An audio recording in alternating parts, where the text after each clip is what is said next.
On a vécu la 70e édition d'abord comme une célébration. Plein d'amis étaient là. David Lynch avec une série, Inarritu avec une installation de réalité virtuelle. Et puis le sentiment que, à la fois, Cannes, 70 ans après, continuait de bien tenir son rang. Et l'impression un peu diffuse qu'il fallait aussi regarder vers l'avenir. Et la sélection 2018, parce que ça s'est trouvé comme ça, témoigne de cette volonté pas de renouvellement, mais en tout cas de penser les 10, 15 prochaines années, la sélection, les cinéastes, les films, et puis l'organisation du festival elle-même, et avec des intentions un peu nouvelles de notre part, histoire de faire en sorte que les 70 prochaines années soient aussi prestigieuses que celles qui viennent de s'écouler. Il se trouve que non seulement ça s'est trouvé comme ça, peu à peu, que des jeunes cinéastes ou des gens qui n'étaient pas venus, et même un Stéphane Brisé, c'est sa deuxième apparition seulement en compétition. La loi du marché avait fait une telle impression qu'on a l'impression qu'il est là depuis toujours, mais pas du tout. Même Jean-Luc Godard n'est pas venu si souvent d'ailleurs à Cannes, Spike Lee encore moins. Je dis ça parce que la presse dit c'est le retour de Spike Lee et de Jean-Luc Godard, alors qu'il y a 7, 8, 10 nouveaux entrants dans la compétition. Donc je crois que c'est ça qu'il faut retenir. Et puis après, on verra comment tout ça se passe.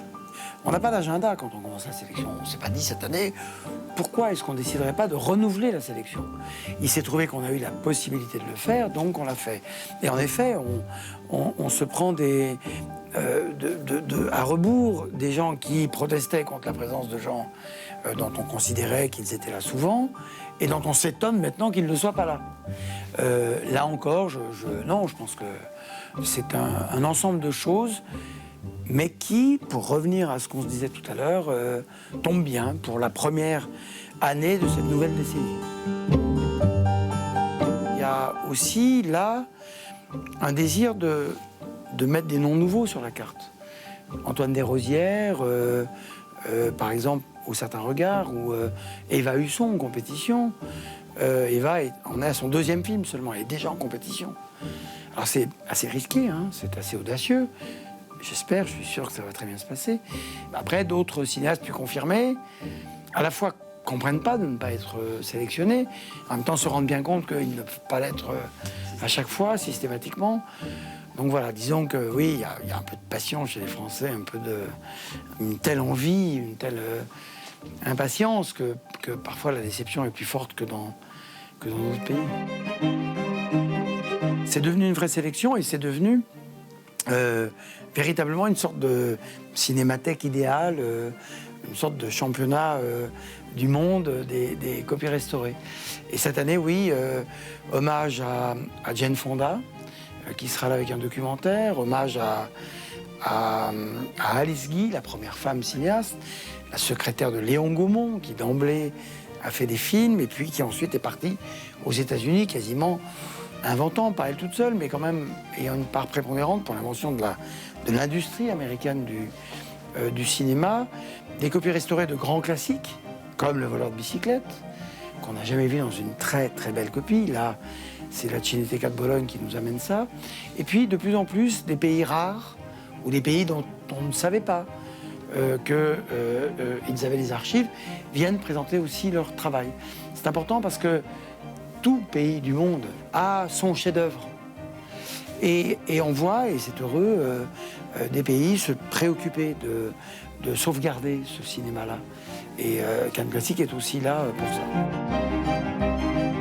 La modification de la grille de programmation, d'abord, s'inscrit dans ce désir, pour cette première année, post-70e anniversaire, un peu d'interroger nos pratiques et de renouveler ces pratiques. Les choses ne sont pas immuables.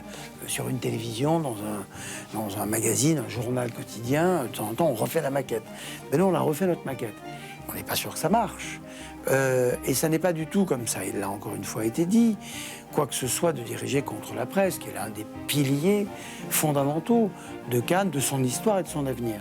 C'est plus parce que il se trouve que la tradition voulait que, avant la soirée de gala en présence des équipes, il y ait 2, 3 projections du film. Et à Cannes, des projections de films, c'est devant 2000 personnes à chaque fois.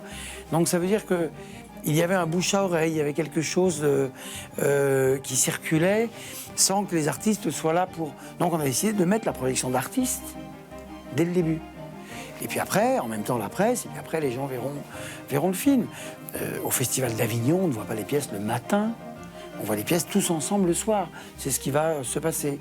Je pense que la soirée de gala de 19h, qui va se dérouler concomitamment dans la salle Lumière avec 2200 personnes composées de l'équipe du film et puis de festivaliers, etc. Et en même temps, en salle de Bussy, la grande projection de presse, ça va être drôle de comparer, parce qu'il y a des humeurs de projection, il y a des humeurs de salle de projection, ça va être intéressant de comparer tout ça.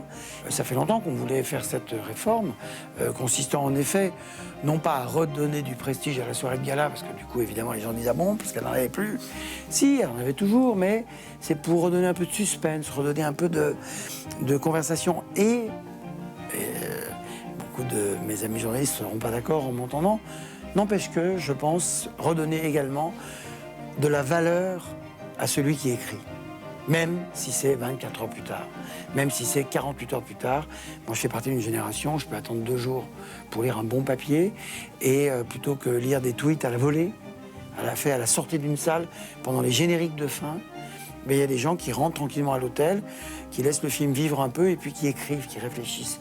La critique est une chose importante, en général dans l'histoire de l'art, et dans celle du cinéma en particulier. Cannes, comme on sait, c'est le marché, et le marché s'arrête le dernier jeudi.